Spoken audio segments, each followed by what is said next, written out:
A string of cybersecurity attacks has been impacting businesses big and small. It's driving up the prices of things we buy every day, and the attacks have the potential of putting lives at risk. The attacks seem to be growing in severity and scope, and that has a lot of people asking questions about what's being done to stop the threat.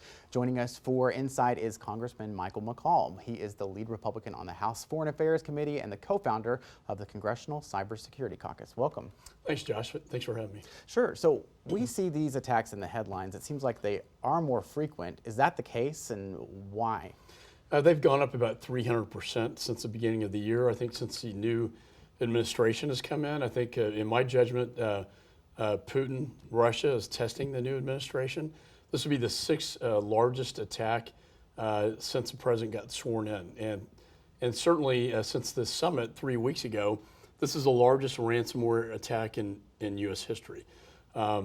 I don't think it's by chance. I do think that Mr. Putin is behind this. I think he tacitly approves, whether it be Russian mafia or state-sponsored attacks.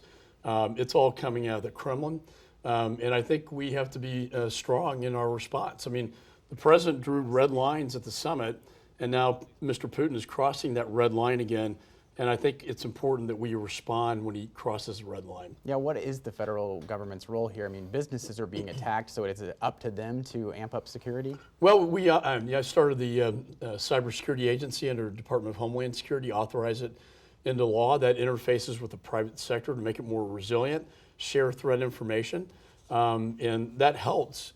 But I also think we need international norms and standards that we don't have currently, in my lead position on the Foreign Affairs Committee, working with other countries to have what's acceptable and what's not in this space. And I do think when there's a destructive attack that's state-sponsored, either sanctions or a cyber response going on the offensive to hit them back. Otherwise, there's no deterrence, and bad behavior will continue with impunity unless they know that there will be a response. So far, we haven't seen any.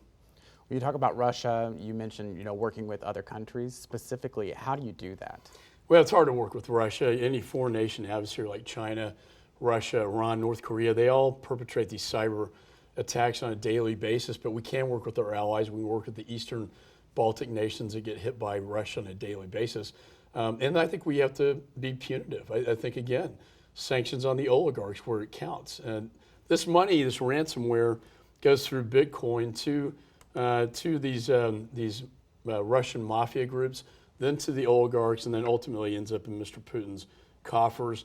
So the sanctions, like on Nord Stream 2, that Congress mandatorily sanctioned, would stop Putin's pipeline into Europe. Unfortunately, President Biden found a national interest waiver that he executed to allow Mr. Putin to do this pipeline. I think these are things we need to be looking at to say enough is enough. We had this meeting in Geneva, we gave you red lines, and now he's clearly disregarding those red lines. We mentioned you're the co-chair of the Cybersecurity Caucus. What do lawmakers on that particular group actually do? Well, we talk about the issue on many fronts, and when I chaired Homeland Security Committee, I really ramped up the nation's efforts in cybersecurity. That's more on the defensive side. About 85% of the threat and information is in the private sector, so we have to find a way to share that and get it out to other companies so they can patch their networks from this type of cyber attack. Then there's also the DoD and NSA that can go on the offensive. And then my bill to create an ambassador, a cybersecurity ambassador, to establish norms and standards in the international space, which is the key thing that's missing right now. But we have tremendous offensive capability. The president has to order that. I'd like to talk to you about another issue kind of related to this, is the chip shortage that we have heard so much about in recent days. Senator Cornyn has called it a national security issue. I know you led the way in the House on the Chips for America Act. What does the act do, and exactly what else needs to be done? Well, I think in the wake of COVID, we realized we were just way too dependent on China for various things like medical supply, like rare earth minerals, and then finally advanced semiconductor chips. Anything that's in the national security realm, we need to break our supply chain out of the region and bring it either into the United States or with allied nations where we can better protect it. Now, these semiconductor chips are in everything from your iPhone to the F-35. They're in our most advanced weapon systems at the Pentagon, of high value and importance from a national security standpoint. Our Senator Cornyn and I have worked in a bipartisan manner, a rare event these days to actually have members on both sides coming together for something that makes sense. And that is, let's bring the manufacturing jobs back to the United States to make this highly important national security piece, the chip, here. And we do that through both tax incentives and a grant program with the Department of Commerce. This has gotten broad bipartisan bicameral support. I was in the White House with President Biden, 8 of us in the Oval Office. He said he was very supportive, as well as with Jake Sullivan, the National Security Advisor, in the Situation Room in the White House. This is of high importance both to Congress and the administration, which gives me great hope that we're going to get this done. I think the impact, Josh, right here in Austin is going to be profound. I mean, we're already seeing companies like Samsung in my district expanding their manufacturing of these chips. Intel and IBM are looking at a joint venture that could be possibly here in Austin.